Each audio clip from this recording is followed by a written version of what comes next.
Hey, Drew Robinson here.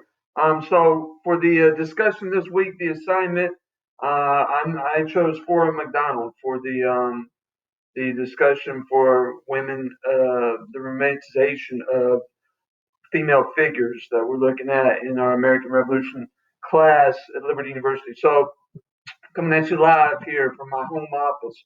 All right.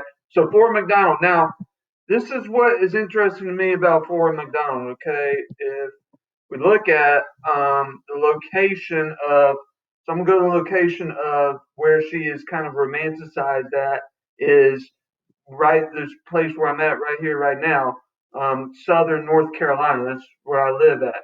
And so, one of the things about her, okay, is that I used to go by the academy that's named after the Flora McDonald Academy every time I went to my grandma's house growing up. And I just thought, well, okay, it's a woman who was a Revolutionary War hero, all right, which is false. She was a loyalist during the Revolutionary War. So why is she romanticized? Well, if you look at it here in this area where I live at, there is a lot of Scottish heritage. Okay, in fact, one of the counties here, right, 15 minutes away from where I live, is called Scotland County. And they have the Scottish Highland Games, the Highland Games there every year. Okay, I've been to them one time. It's just so there's a lot of Scottish heritage in this area.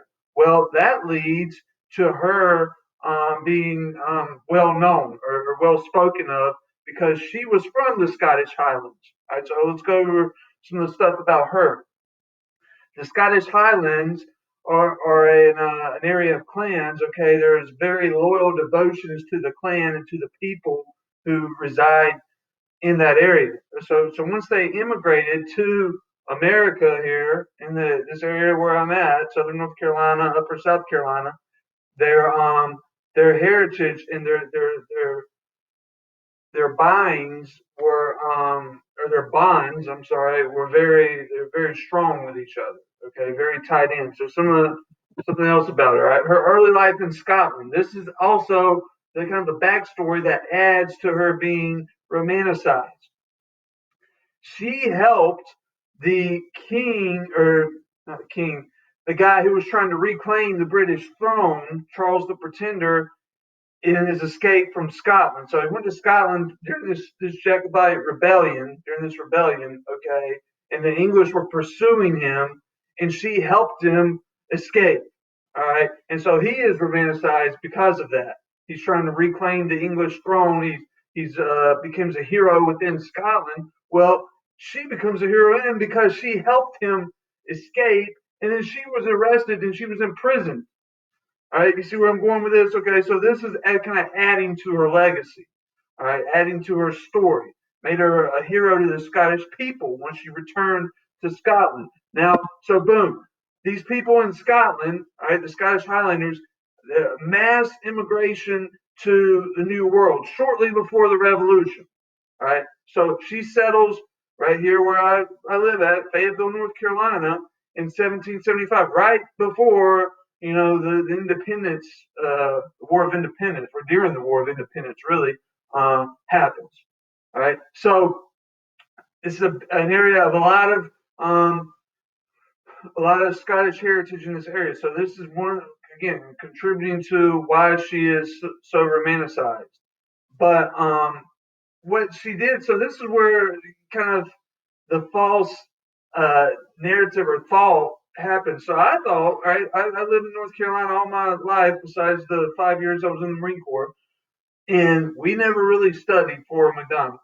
All right, so I just assumed she was a woman who helped out the Patriot cause during the Revolution.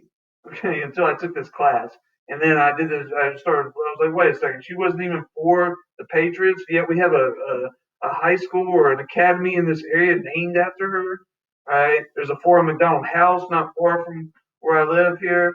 All this stuff is just legacized about her, but she wasn't even like a patriot. She was a loyalist because her family, the McDonald clan, they sided with the British, right? Because they had opposed the British in that rebellion in Scotland. And now all of a sudden they're like, well, no, we're not going to oppose them again. I'm going to make this mistake again. They sided with the British. Well, her husband was captured the Morris Creek Bridge battle here in North Carolina, and he was in prison. Okay, so she basically exiled, or she goes back to her Scottish homeland, and that's where she ended up dying. So all this time, I thought that she was just some hero of the American Revolutionary War, and she lived out her life here, and that's why they made this academy after her. Well, that was wrong. So there is some false narrative, and I'm sure, like most people in the area, probably believe the same thing I believe. Right? And like I said, this is the area where she lived. Okay, so I can imagine outside of this area, you probably, if you've heard of Flora McDonald, you may not know her story because I didn't know it, and I live in this area, so it's just was she really? She wasn't a hero to the revolutionary cause. She was a loyalist, but that's just some of, like I said, the romanticization of her story, because mostly it's because she was a woman from the Scottish Highlands, right? And that's where a lot of the people in this area originate from. Their families originate from, and she had already had her legacy going because she helped out Charles the Pretender, and she was in prison in the Tower of London. So that she already had this legacy going, and the fact that this area is a high concentration of people descended from Scottish Highlanders, that's only adds to her legacy. So when you're reviewing Flora McDonald, I would definitely say that she is probably over romanticized to an extent.